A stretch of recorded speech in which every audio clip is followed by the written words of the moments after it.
If any of the following sounds like you or something that you resonate with, maybe even somebody that you love, I'm going to invite you to pause and have a conversation with me. If you're at a point in your life where you're not quite sure how you got here, where you're sitting down at the end of the day and just thinking that obviously there was a point A to point B situation, that you have arrived here in this part of your life, but you're realizing that it's just not sustainable. If you are feeling overwhelmed or burnt out, and you're not even sure what vibrancy and vitality feel like. You remember that they existed once in your life, that once there was joy and play and love, and those don't feel like something you can connect with anymore. They feel so far away and so far out of reach. That joy and just vibrancy in your life is behind a wall. Maybe you're experiencing chronic conditions, whether that's physical pain, discomfort, fibromyalgia.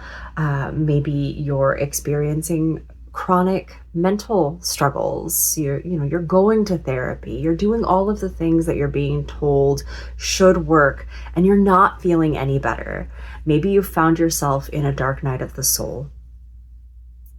While these all might not seem connected, while they all might seem very separate from one another, the body, the mind, the soul, the timeline of events, I'm going to invite you into this conversation with an open mind.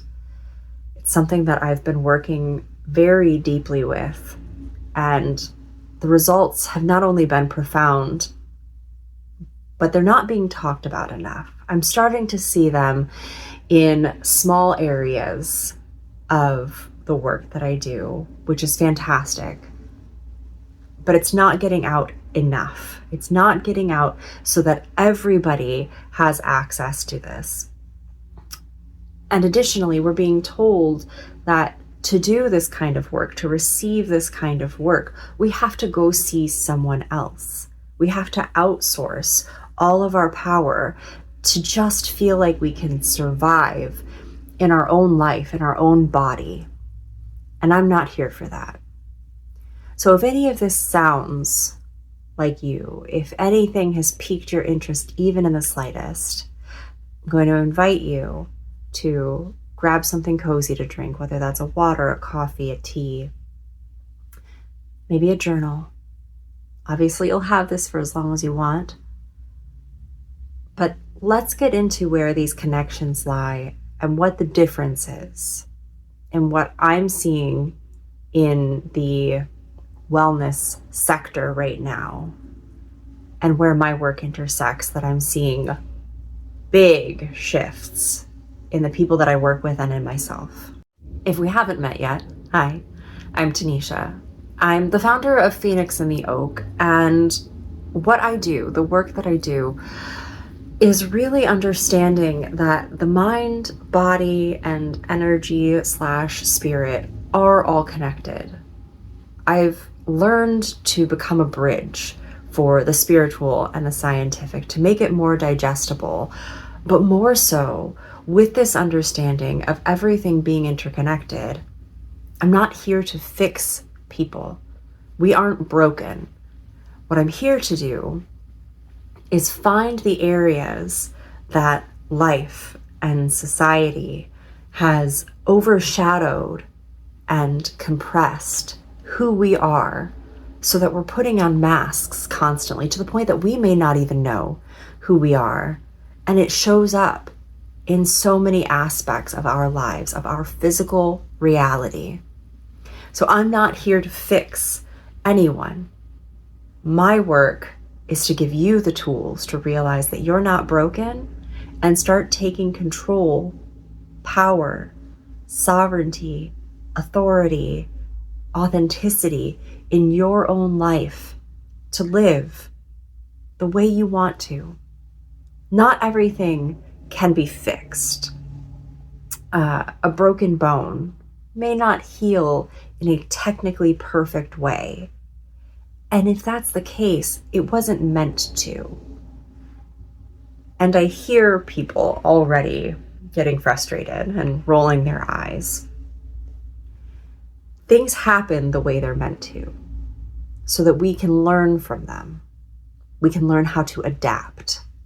We can learn how to shift, to be responsible. And I love the word responsible. Responsible in our own lives. Now, if you break down the word responsible, you have response, able. Most of the time, that word gets tied into what work we do, what responsibilities we have, the chores we have to do, the errands we have to run, the obligations that we have to oversee. But when we are responsible in and for our own lives, we can take all of the input that we are receiving, millions of bits of information, the sound, the temperature, all of it, and respond. We are able to respond to what life is showing us, presenting to us. So, we're going to break this down into 3 sections. I'll give you as many examples as I can without being overwhelming. While the mind loves information and understanding, sometimes the energies and the bodies need to be brought into, and so we'll bring that in as well. So we'll break this into 3 sections. The first, the most dense area of our life that we can possibly talk about is the body. Now, I've been a body worker for coming up on a decade. And in working with the tissue, there have been some fascinating realizations while I'm touching the body. And at the beginning of my career as a body worker, it was kind of taught that you are affecting the tissue of another person. And in ways, yes. But the more that I worked with clients, the more that I was hands-on with individuals, the more that I realized that the muscles, the tissue of this sovereign being on the table have their own responses. It has its own intelligence. So if I pushed too hard or in the wrong direction, or when the client wasn't ready, emotionally or physically, the tissue would respond differently. If we were able to get a client into a space where they were feeling safe and relaxed, the tissue would respond differently.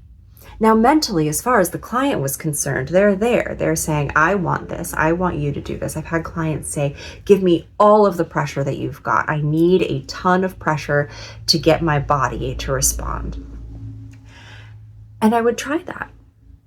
And now, mind you, I'm not a small person. I can give a lot of pressure, and there is something to be said about body mechanics and angles.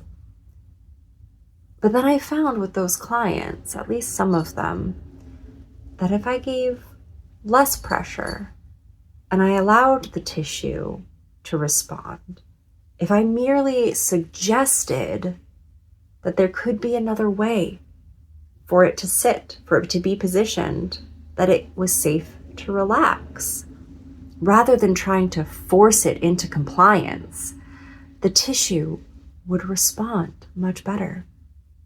I would get feedback from clients saying, I normally like much deeper pressure, and I was starting to get a little annoyed, but then when I paid attention to the way that the muscle was responding to your approach, I saw how effective it was.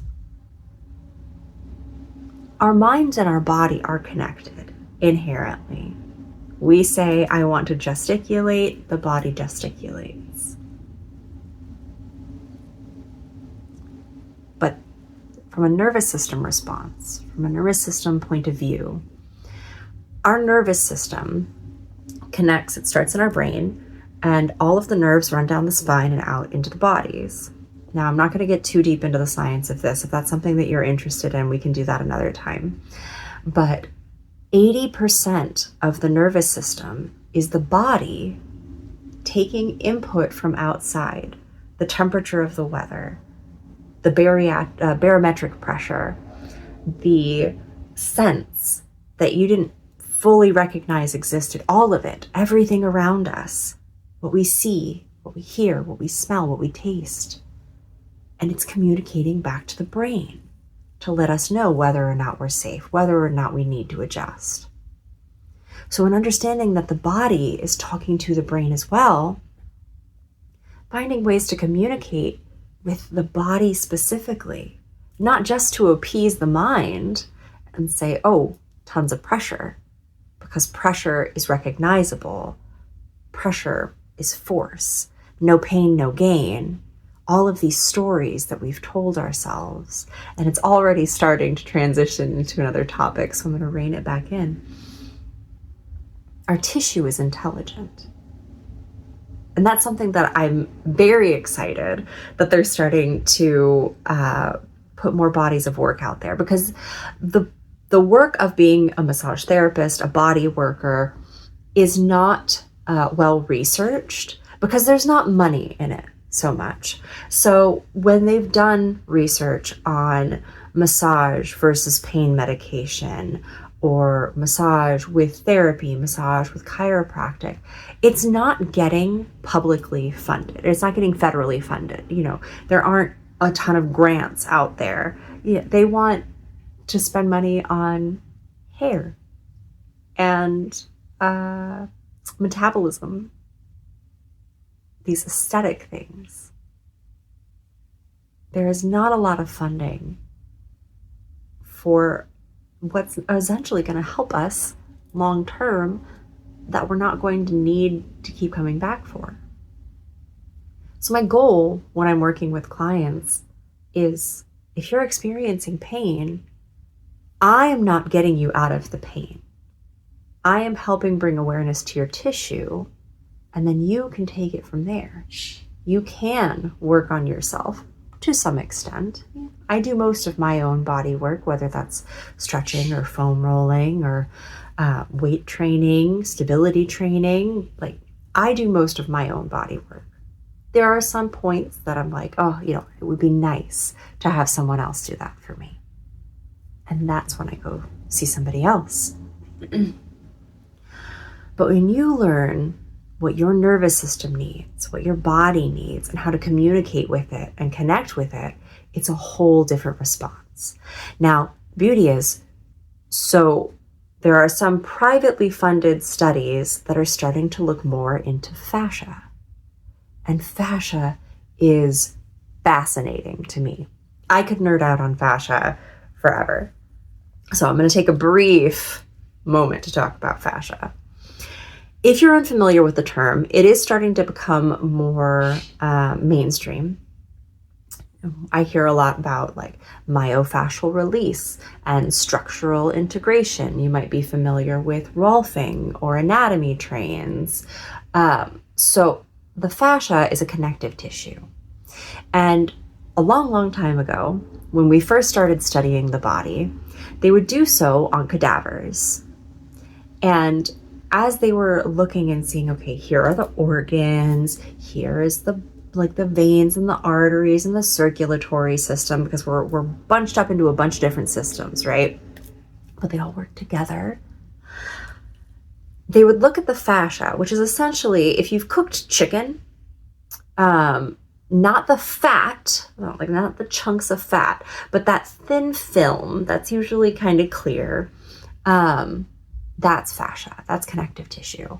Or if you don't eat chicken, if you eat oranges, for instance, when you peel an orange and you have that white material that's attached to the skin, but it's also attaching the skin of the orange to the orange tissue, the meat of the orange, so to speak, and it's between each of the little cells of the orange, that's fascia, same concept. So that connective tissue that we have within us, it's just under the skin, but it's also surrounding every muscle group, every muscle fiber, every muscle cell, every organ. It's incredible. And so first, when they were looking at cadavers, they were like, well, what's all this gunk? this extra stuff in here. We don't need this. So they would cut it off and they would essentially just throw it in the garbage. They thought it was extra. But the incredible thing about nature is nothing goes unused in nature. Everything has a purpose. There is no waste in nature. So then they started realizing, well, fascia is also scar tissue. And you might be more familiar with scar tissue where you had an injury, maybe it was a surgery, and now there's a dense area that doesn't move quite as well. That fascia, being intelligent in its own design, and I'm so excited, I am elated to see where this study goes further, where what information we get more. But it adapts. So if it says, ooh, we had an injury here, we need to protect this area, it will become more dense. It will become less mobile, both with hydration and lack of movement, or lack of hydration and lack of movement. So if you are sitting all day, as most of us do, I like to say my office athletes are usually a lot more stiff than my Olympians. So if you're sitting in a chair all day, your hip flexors are saying, oh, okay, this is what we do. We sit. We're going to make this tissue nice and tight to support that. We're going to lengthen the back of the muscles and weaken them to support that. We're sitting with our shoulders rounded forward as we're typing or we're driving or we're on our phones. So we're going to make this more dense and less mobile, lengthen and weaken back here to support that. It is trying to help us.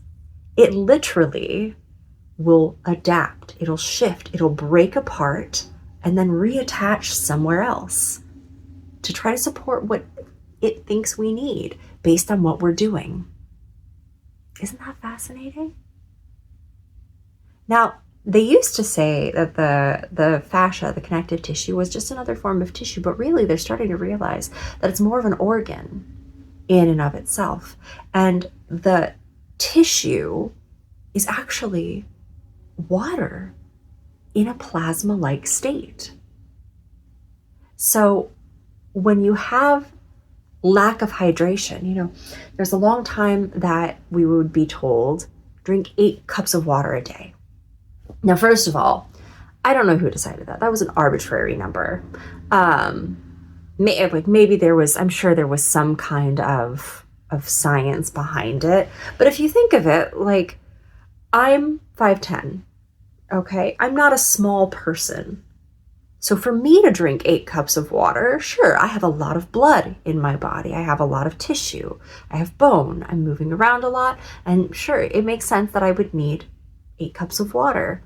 My mother-in-law is 5'4", 5'3". Why would she need that much water? That doesn't track. Those metrics don't make sense. And then they started saying, okay, well, drink half your body weight in ounces of water as a baseline. And what I found was, as I'm telling my clients, make sure you're hydrating, most of them, and even myself, there was a point, in the summertime, I'm hiking as much as I can. I'm moving generally as much as I can when I'm not working. But I would go on long hikes and I would drink at least 3 liters of water a day. And that was kind of my baseline. That felt hydrating to me, but I was also peeing all the time. And so that water that I was ingesting isn't actually going into my tissues so much. It's not going into the muscle tissues. It's not going into the fascia. Some of it is. Some of it's going into my blood. And then the rest of it is going through the kidneys and being flushed out, because essentially you're flooding the system with water, trying to hydrate, and it's saying, we can't absorb this, so we're just going to dump it. Now, what they're realizing with fascia is that the best way to hydrate it is also water that's in a plasma-like state. And now, what does that mean? That was an interesting conversation. I heard that and I was like, okay, plasma water, explain. Well, if you think of people who live in the desert, there's not an abundance of water out there. They're not drinking 8 cups of water or half their body weight in ounces every day, surely, but they're doing just fine. And so they started realizing that these people were ingesting water in the form of plants, of vegetables, of cactuses. And in those materials, and those natural materials, there's water in there. It's in a plasma-like state already. So the body can more easily absorb it because it's more bioavailable. It's readily available in the state that it needs to be absorbed in. So I'm going to take a quick pause here. And I want to show you a video of fascia because, again, at first they were looking at it under microscopes, through dissections, and it was this thick, dense material. And one day, I'll find the name of the surgeon. They decided, well, what if we take a section and we make sure that there's no blood in it of a living person, a living piece of tissue while we're doing a procedure? And we see what this fascia is. And what they realized was it's completely different. Once we pass away, the body dehydrates. So to see the inner workings of this tissue while it's alive versus post-mortem is completely different. And I find it mind-blowing. So let's check this out. So here we have Strolling Under the Skin by Dr. Jean-Claude Gimberto, and you can see the tissue sliding along the fascia as the muscle moves. So this is a tendon with the fascia still vascularized that you can see the tissue moving over each other. Now, initially, when they were trying to explain this, they thought that the fascia must work like a telescopic straw, or like your ring light when you pull the pieces out, where it's layers that just extend at different points. So one layer comes out and extends to its farthest, and then the next layer extends. But as you see them taking it apart, it's a entirely connected web. There aren't layers that are disconnected from one another. These sheaths work in different ways. They completely restructure themselves and hydrate the water going through your body. It transfers the water, not just the blood that you have water in moving through. So different areas of fascia, as you look at it under the microscope, are going to appear differently because of the pressure and the movement needed in that specific area. So if you take this fascia into account, this plasma-like fluid in our bodies encompassing everything, and now they used to say we're like 80% water, 90% water, something like that. And, you know, with the brain and all of the things, what they're realizing is if you break it down to a molecular level, we're more like 98, 99% water. And the rest of us is sand. If you took bone and you ground it down, you get sand, those elements. So we're water and sand. We are of the earth, which is beautiful and fascinating and terrifying. So as they're seeing this hydration and this movement, this is where other things start to come into play. This is where other connections that I've been making have become really profound. It's not just about hydration. It's not just about movement. The pain in our body, in our shoulder, in our back, in our neck, yes, to some degree, is your posture, is overuse, is work, but our bodies are adaptive. It responds to whatever we need. And going back into the physical in one more regard, there's a law of the body called Wolff's Law, which basically states that bone will be created where bone is needed. So the most common example of this that everybody can be familiar with and relate to is our kneecaps. The patella, the bone in your knee, isn't there when we're born. And if you didn't realize that, I encourage you to go find a baby because it's really crazy. We don't have kneecaps when we're born. We have our femur, the upper leg bone, and then the tibia and fibula, your shin bones. That's it. And the leg bends back and forth. And it's once the baby starts crawling that they're doing this maneuver where they're constantly putting pressure on the floor with their knee, that the body realizes we need something to protect us there because these ligaments and tendons that are sitting there are vulnerable. And so it builds bone. That's another reason why everybody's patella, everybody's kneecaps are shaped a little differently. Depends on how they crawled. There's also, I found this one out fairly recently, on the inner thigh of horse riders, people who rode horses, way back in the day when horses were the main mode of transportation, jockeys, like cowboys, they found postpartum or postmortem that the inner thigh had developed a bone, a nodule, a trochanter is what it's called, that a large bump on the inner thigh where the saddle or the horse would rub along the thigh. The body said, we need bone here, we need more support, and so it built it. And our fascia, our connective tissue, is supportive in the same way. It says, we need scar tissue here, we need more density here, whatever the case might be. Now, considering that we're mostly water, right? We are also bioelectric.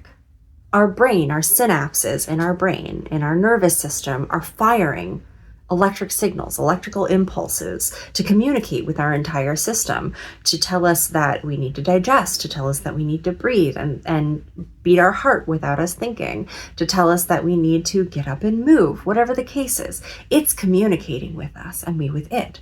So as we become more dehydrated, those electrical signals can't transfer throughout the body as easily. We need hydration. We need minerals in order to conduct electrically. Now, also, fascia gets adhesions, and that's kind of that scar tissue. Now, if you take a very dense area of connective tissue and you try to run a signal through it, it's not going to move freely. Right? That's basic science with anything. If you have a kink in a hose, the water can't get through. Okay, same thing works for the electricity in our nervous systems.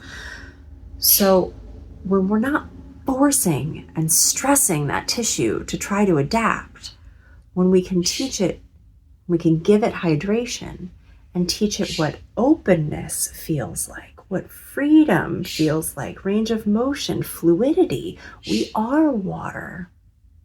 Then it moves much better and we experience less pain. But again, it's not just the body. So we'll zoom out just a little bit. We are water. Water is also intelligent. And this is where I might lose some people, but I'm just going to invite you to keep an open mind.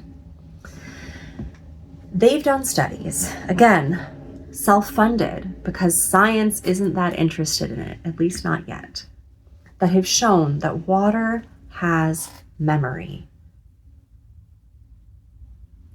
There was one, I can't remember who did it. I'll find an image of it for you and give you the name,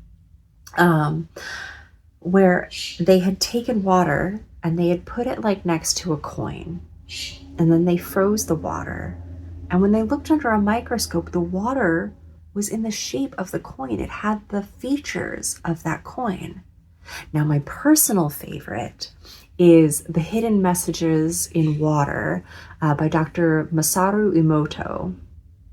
And what they did, they had, I believe it was Buddhist monks, but they had people meditating over water with different thoughts. Now, our thoughts are vibration. Our words are vibration. If you put your hand here, you can feel the vibration. You Put your hand on your chest, you can feel the vibration. When music plays from a speaker, you feel the vibration. Now, let's see, we'll go into this 2 ways. So speaking of vibration, we have a reticular activating system in our brain. And what the reticular activating system does is it lets our brain know, it's our filter for what we find important, what we find true. So the most common example of this is when you buy a new car, or you're thinking of buying a particular car, and then you start seeing it freaking everywhere. Not everybody went out and bought that car. It's not a coincidence. Those cars were already there. We're just constantly taking in so much information that when we told our brain that that one was important to us, it started looking for it and identifying it. That's part of manifestation, but I digress. So when we have a thought, our reticular activating system lights up by 50%. Literally engages an awareness that this is important. And then when we say it out loud, ah, man, I'm stupid. That vibration, that action lights up our reticular activating system 100%. So with Dr. Emoto's work, he had individuals meditating over water with different phrases. And it would say, I love you, you're beautiful. And then there would be a phrase like, I hate you, you're disgusting. And the results were incredible. When you looked through the microscope and you saw the way that the frozen water with these vibrations projected into them, the way they crystallized or densified, totally different. Here's an image of that. Now, this obviously has a couple repetitions in there, but these images show how beautifully the positive vibrations from our thoughts and words can go into the water. When you can see the beauty in the crystals of somebody saying thank you, or even the song Imagine by John Lennon that really got so many of us through the 2020 lockdowns. And then inversely, the distortion of heavy metal music, which is usually very angry, or even thinking of yourself as a fool. Polluted water before a prayer. So that was Dr. Masaru Emoto's work, and now we see Veda Austin's work, where she took a thin dish of water and exposed the water, the petri dish, to an image or a piece of fruit or a vegetable, and then froze it and looked at it under the microscope. Now, these weren't touching the water, it was just exposed to the water. And I understand that this is considered a pseudoscience, but the fact that these are visible in any way is just so profound to me. Now again, we are water. We have so much water in our brain, in our heart, in our organs, in all of our cells. And when we are taking in these vibrations, whether we are putting them on ourselves, saying, I am stupid, or whether somebody else is saying, you're a stinking idiot, I can't believe you did this. And they're projecting that vibration of hate, disgust, annoyance onto you. The water in your body is responding. Ergo, the fascia in your body is responding. It's creating density or lightness depending on the vibrations that you're receiving. If you see vibration moving in water and in sand, and I'll show you a video of this next, the vibration changes how the water or sand respond. It literally, you can see shapes. You can see the way it moves differently. It alters itself completely. Now, there's tons of these all over the internet, but exposing the water to a specific vibration, you can see with flowing water, where it's flowing freely, how it affects the structure of the water. There are points where the water doesn't even seem to be touching itself, but it stays in a structure. It stays in a reaction and a response to the vibration. And if you're exposing the water to a vibration in more of a condensed form, like it would be in our body, you can see the way it vibrates, how the shifts would happen, which would take place in our tissue. And if you've ever sat in a sound bath or with very loud speakers in a car, you can feel your body vibrating. Those vibrations take form, the frequency takes form, and you can see how it affects the tissue. And then here, taking a look at the vibrations, the cymatics of sand, how the vibration of the various frequencies changes the dense structure in our body, not just the water, but our bones. It goes down to a cellular level, and each frequency has a different effect. This image shows beautifully just some of the frequencies that we're exposed to consciously or subconsciously, and how different instruments make us feel because of the vibration and the frequency that they're exposing us to. Now, in the book The Four Agreements by Don Miguel Ruiz, he verbalizes what I've always believed: our words are spells. Our words, carrying a vibration, affect the reality around us. They affect our bodies. And seeing these vibrations on the sand and the water can start to give you a more solid and 3D reality structured understanding of this. So now, from a nervous system response, when we're taking in these vibrations, these beliefs, these stories into our minds, our nervous systems respond.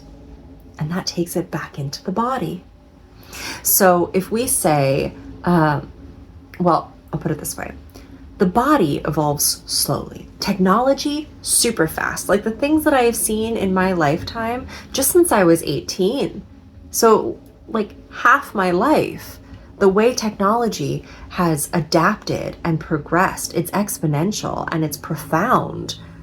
And we're sitting in front of screens with this blue light that affects the way our melatonin production works and our cortisol production. And we're not outside in the fresh air as much, and we're not near the trees grounding into the electromagnetic field of the earth that's taking the negative ions and literally replenishing our body. But I digress. That's for another conversation if you're interested. Our nervous systems respond slowly. So the most common example that I give with our nervous systems specifically is the way we respond to trauma. Now, trauma is a word that gets thrown around a lot, and I'd like to give it a more solid understanding. Dr. Gabor Mate explains that trauma is not what happens to you. It's how your system responds. Okay? So, two people can experience the exact same event and take two very different things from it. One person can experience something big, let's say a natural disaster, okay? There's sadness, there's grief, and then they get through that. They move forward. They're not trapped. Another person experiences the same natural disaster, and they become a victim to life. They don't get a new home. They don't recover. They're in this place. Now, natural disasters are devastating, but then we experience things like violent crimes. Those big events can be devastating to somebody. But then there's also what I would consider to be the slow drip trauma, where throughout your childhood or a relationship with someone, there's this little message.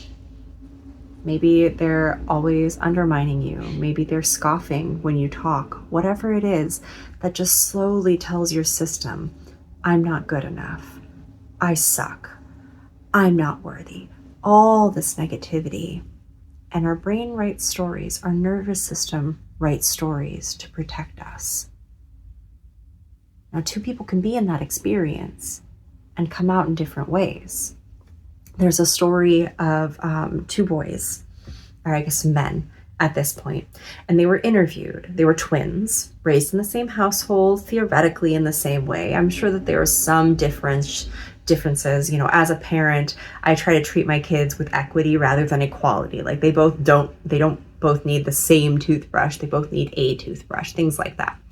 So I'm sure there were little pieces. It's very hard to get things to be exactly the same unless you're in a very clean environment for a scientific study. But then you have interpersonal relations, and that's a whole thing.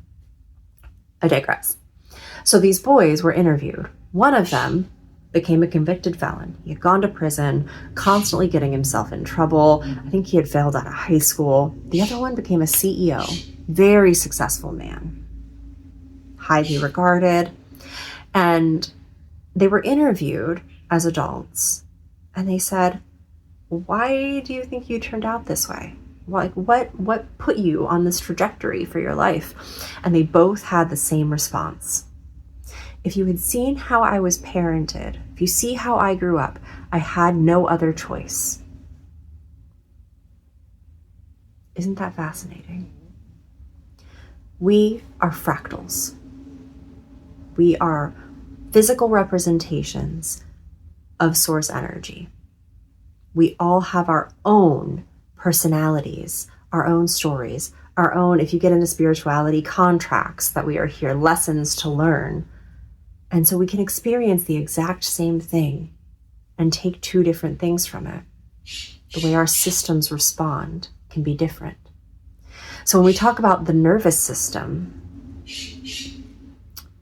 it adapts very slowly. Evolution happens slowly. So there's a lot of talk about nervous system responses and dysregulation, which I'm very grateful for, but sometimes it gets to be a little overwhelming.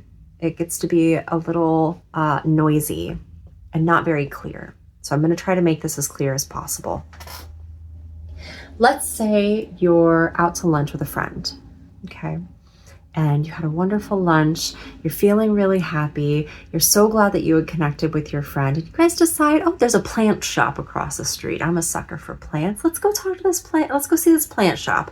I haven't seen you in a while. I don't want to cut this short. We've got some time. Let's go look at some plants. So you're crossing the street and you are caught up in conversation with your friend, and you didn't look, and you didn't notice that there's an electric vehicle just pummeling your way, driving the speed limit, but it's coming at you. You didn't hear it because it's quiet. So thankfully, you're able to jump out of the way last second. You're not hurt physically, but you feel the rush of adrenaline. You feel the stress in your body. Your heart rate is high. Maybe you've got tunnel vision. You feel that physical response. Your brain has pumped chemicals into your body. You have had a flood of chemicals to protect you. That is a nervous system response. Now, based on the stories that you have in your mind of what you think of yourself, based on what others have said they think of you, what you've taken in, what you've seen to be right or wrong, if you're not, necessarily thinking of all of these things for yourself, if you're listening to what you're being told and taking in and programming the water in your mind, that water is a flood, okay? The emotions, the chemicals in that specific instance are a flood. And the way that works in a healthy, regulated nervous system is we're meant to have those floods to protect us. And then we come back down and our body flushes out all of the chemicals that we no longer need. And if this is something that happens once in a while, it's not likely going to affect you long term.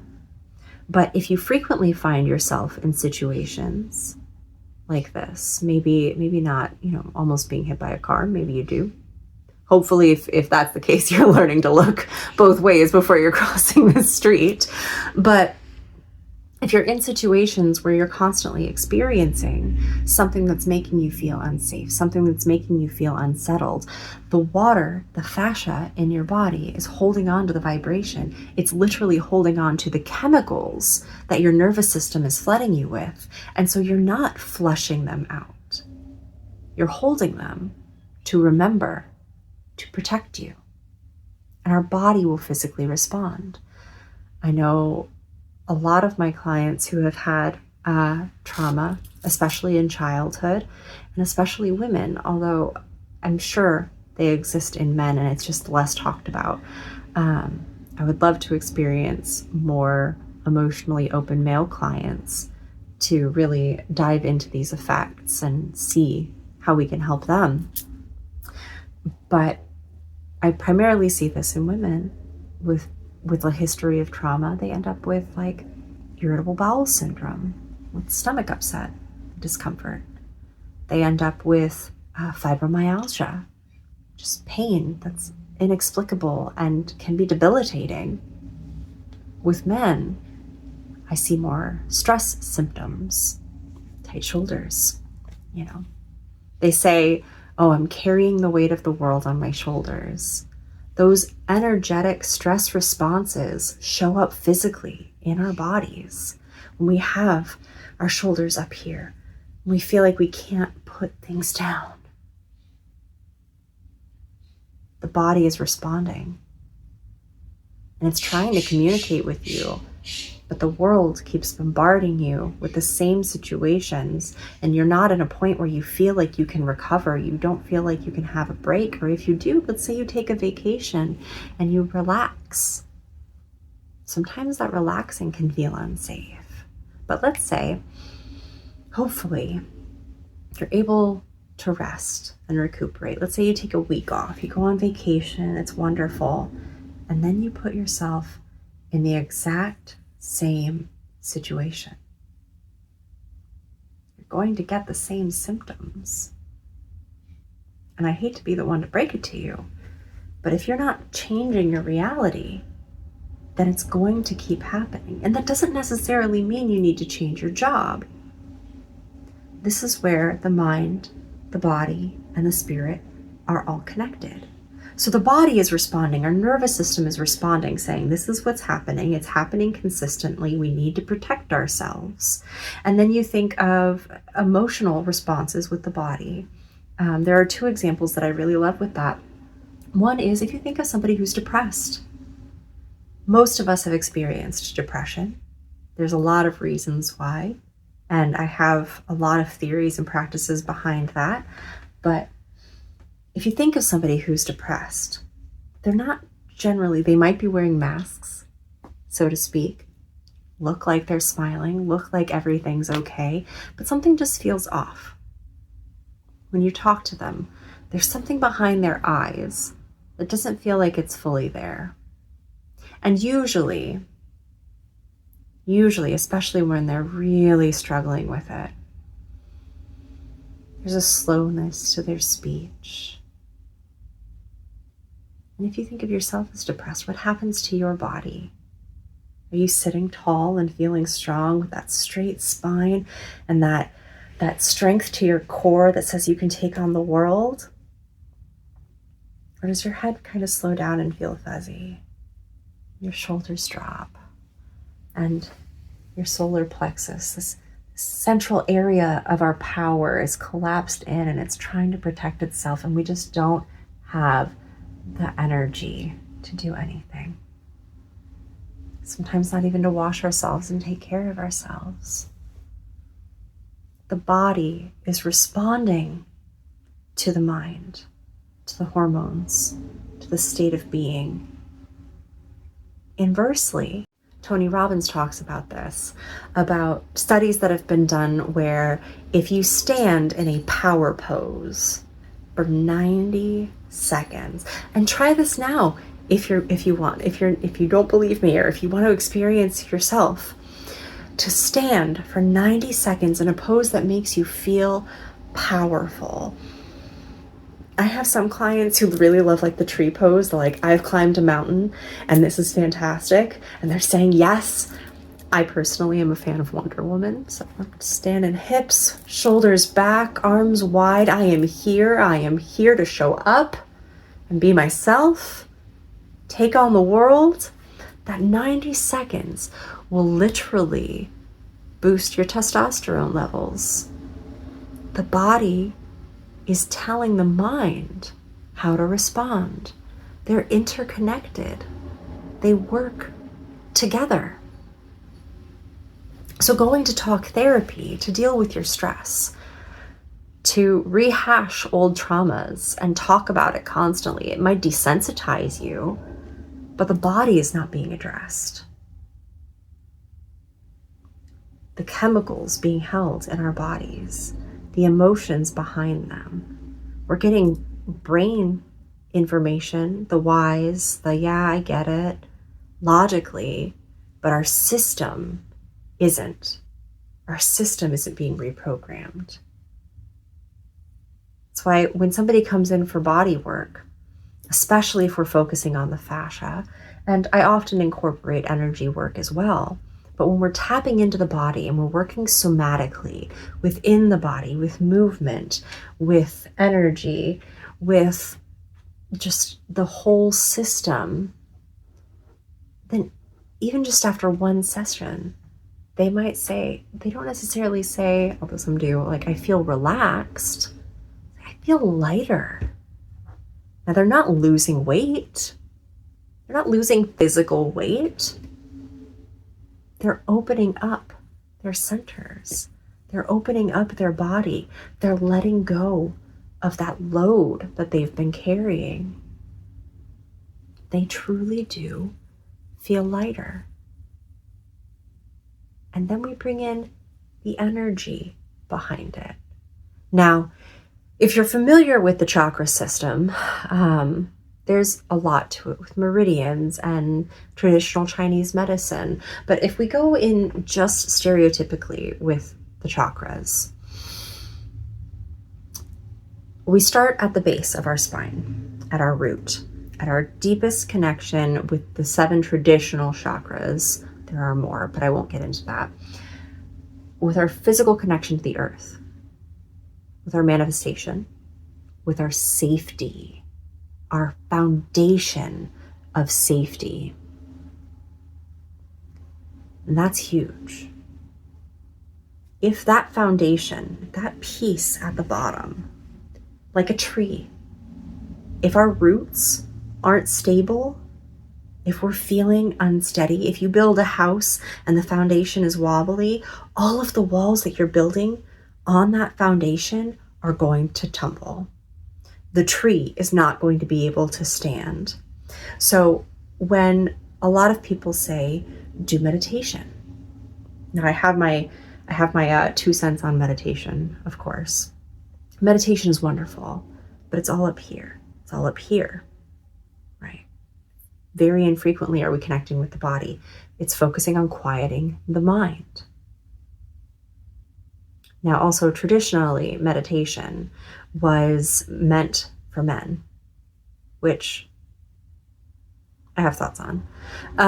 So when the monks were taught to meditate, when men were taught to meditate, they were taught, sit still, quiet the mind, focus on the breath, quiet the mind. And that's beautiful for men, because I know, like, I would go driving with my husband. We would go on a road trip. We'd be going to a store or something, and I'm sitting there and I'm taking in the world and I'm happy to be around him. And I'm just so excited that we have time together. And I've got all of this stuff and I'm chatting and I'm realizing, like, he's not talking very much. And then I say, well, what are you thinking? And he goes, nothing, just driving, listening to you. I'm like, wait, what? You're just driving? What the heck does that even mean? You're just driving? There's no way. Like, you're not thinking anything? You're not thinking about, like, the cars in front of you or, like, the trees you're passing? And no, I'm just driving. Mind blown. And for the longest time, I was like, he's full of crap. He's got to be thinking. He said, no. I can literally just think nothing. And so I thought I was messed up because I would sit and I would try to meditate, and I would either go to sleep, like pass out. My nervous system would finally get the message that, oh, we're safe. Go to sleep. Get rest. We don't have to be turned on right now. Recuperate, rejuvenate, like try to rebuild cell structures while we're here for who knows how long. So I would pass out. Or I would sit in meditation and my body would be still, but my mind would just be going a million miles a minute. Finally saying like, oh, she's not doing something else. She's not, resourcing other things, reading a book. Like we can finally like talk about all the things that we need to talk about. And that was so overwhelming. Or I would sit in meditation and I would use the practices of like watching my thoughts go by on a cloud or down a leaf down a river and letting my body be heavy. And as the thoughts quieted, my body felt uneasy. That stillness felt unsafe. I would crack my eyes open every few seconds. I would have to like wiggle. It wasn't working. Now, I found through research and practice myself that women respond better to moving meditation, to a more fluid response where we're letting our bodies go, where we're moving the emotions, we're moving the fluid in our bodies that allows for the energies and the memories and the messages and the chemicals that are trapped in our systems to release, to expand, to express. And men can do the same thing. It'll look different, and it'll look different for every person. There is no one prescription for this. And I hate those one-size-fits-all programs because that's garbage. And I hate when practitioners, I practice Reiki, I practice somatics, I practice coaching to help people get past their limiting beliefs, realize what's going on beneath the surface that maybe they haven't been able to identify themselves, to have a mirror sit in front of them and just reflect and ask questions. Because nobody has your answer except you. No body worker can fix your pain. They can suggest movement and differences in the tissue. But then if you go back to the same environment, and not even just the same environment, if you're talking a physical location, oftentimes I see people trying to bypass or avoid, and I'm like, oh, I just need to move. I need to move to a completely different state. I'm tired of it here. And to some degree, like that makes sense. Yeah. If you're feeling unsafe, move. I'm not here to tell you what to do or not to do, but I do want to bring awareness to you're not leaving yourself. You can't run away from yourself. We have something like 80 thoughts a day, or 80,000 thoughts a day. It's like some ridiculous number of thoughts. And a vast majority of them are negative. And a vast majority of them are the same thoughts we thought yesterday.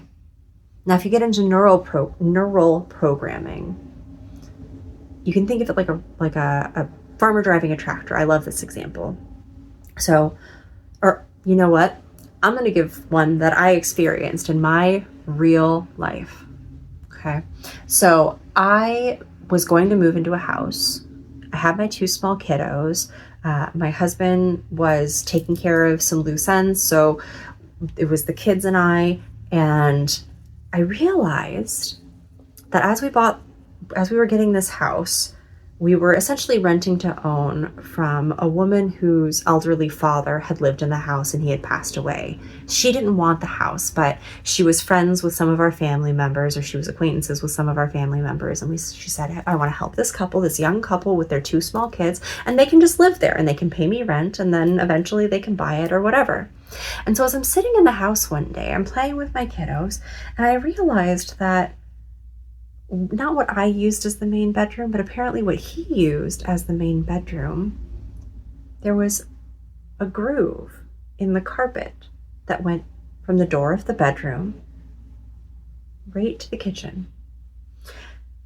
And I talked to the lady, his daughter, and I said, I noticed this. That's strange. The rest of the carpet, the padding was plush. Now, this was an old house, mind you, and I know he was quite an old gentleman.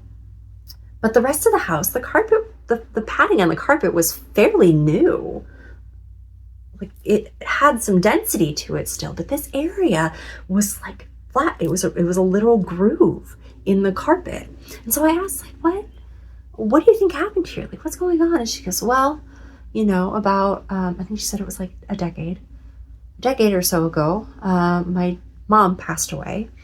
And ever since then, my dad didn't do much. He would wake up in the morning, he would walk to the dining room, and he would sit in his chair and drink coffee and read the newspaper. And he was just kind of there throughout the day. He really struggled with depression. And there was a bathroom in that bedroom, so he would go back and use the bathroom.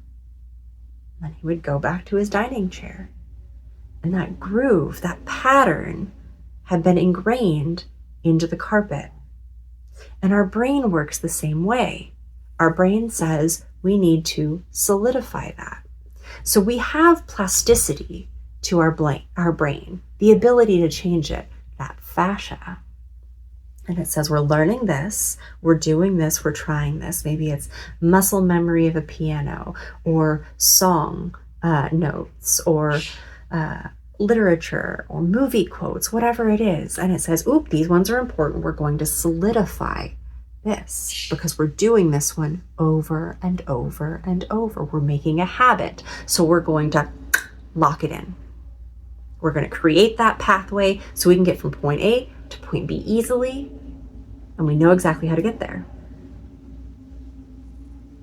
Now, if you're doing the body work, if you're going to therapy, those things are great in and of themselves. But if you're not getting out of that groove, if you're not changing your trajectory, even slightly, if you're not changing the way you move when you walk, the thoughts that you're thinking about yourself, if you're not becoming more aware and looking at the whole system, you're going to be repeating the same patterns, whether you're in the same house, the same city, the same state, the same country, the same planet. You're still with you. Now, with those energy centers, they are programs. Chakra means disc.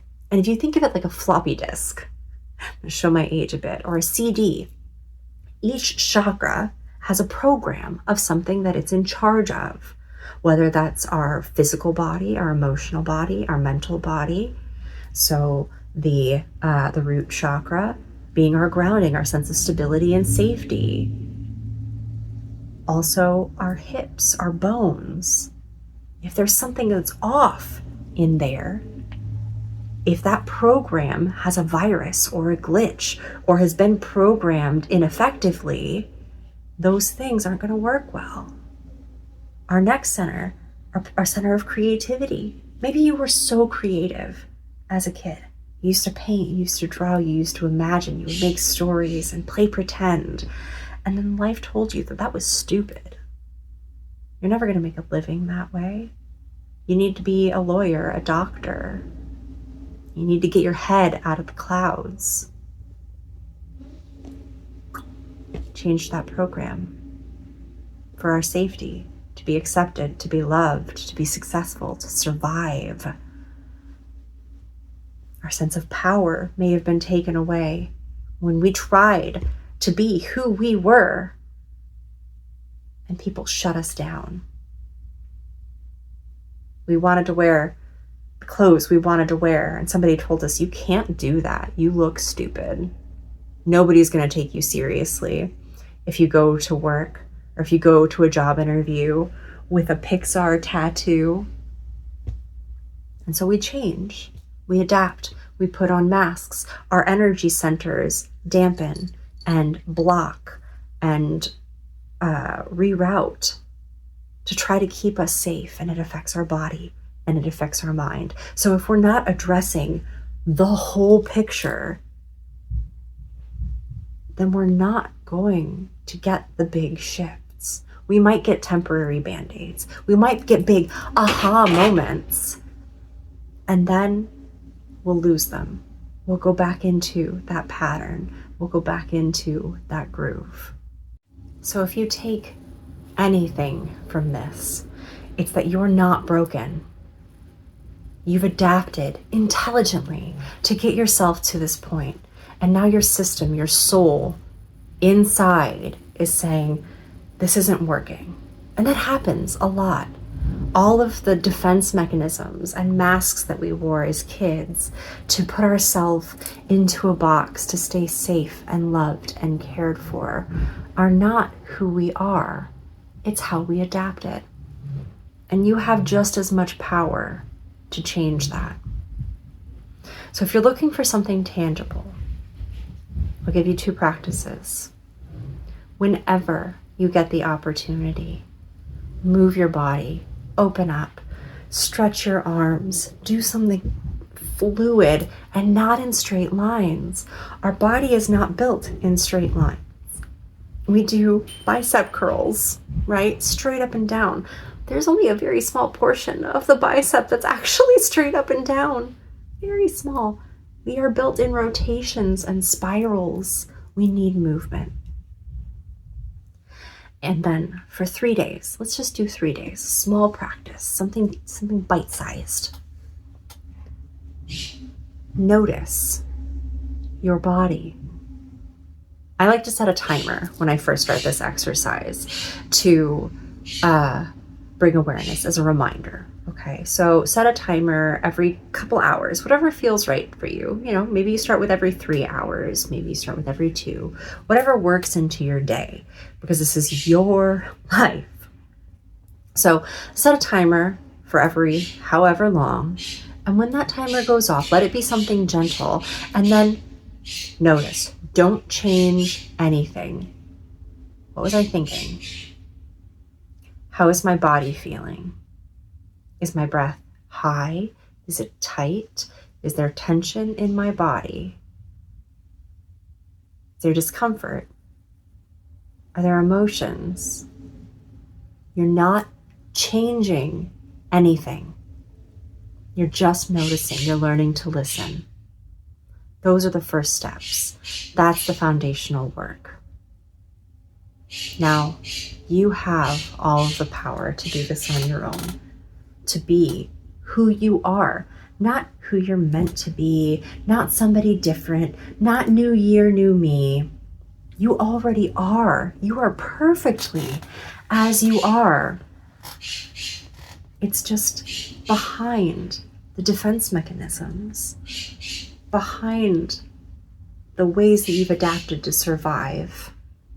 And now you get to choose whether or not you're ready and you feel safe to start thriving, to hold your sovereignty, your autonomy, your power with love and care for yourself and others around you, and set healthy boundaries.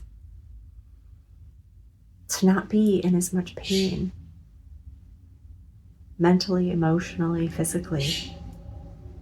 To be able to look at what life provides for you as gifts and lessons. Because once you've learned that lesson, you don't keep repeating it.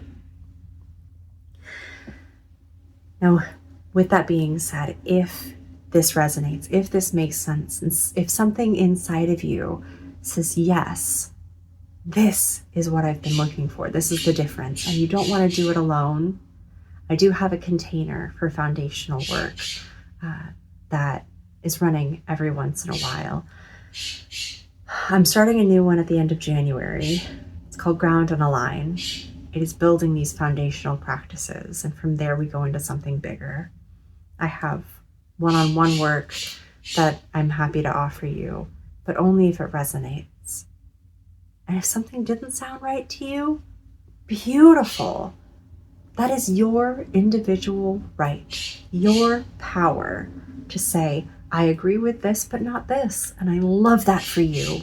I truly do. I'm not here to convince anybody that they need to think or feel or behave like I do. I want you to be you and be happy and proud doing so. So I'll put a link in the description. If Grounds and Align is open, I'll be running cohorts for that every so often. So if this one isn't right for you, if this timing doesn't work out for you, then I'll have your information and I'll keep you updated. If there's more that you want to hear about, if something in this video struck a chord and you said, man, I need to know more about this one, let me know. I'll talk more about it, whether it's the energy centers, it doesn't matter. Anything that resonated with you, I've got your back. I'm here for you. We're all on this floating rock in space together. Go outside, get some fresh air, see the sun, drink some water, eat some vegetables, and know that beyond any measure of doubt, you are loved. And if you're not experiencing that right now, give it to yourself. I love you. Have a beautiful day.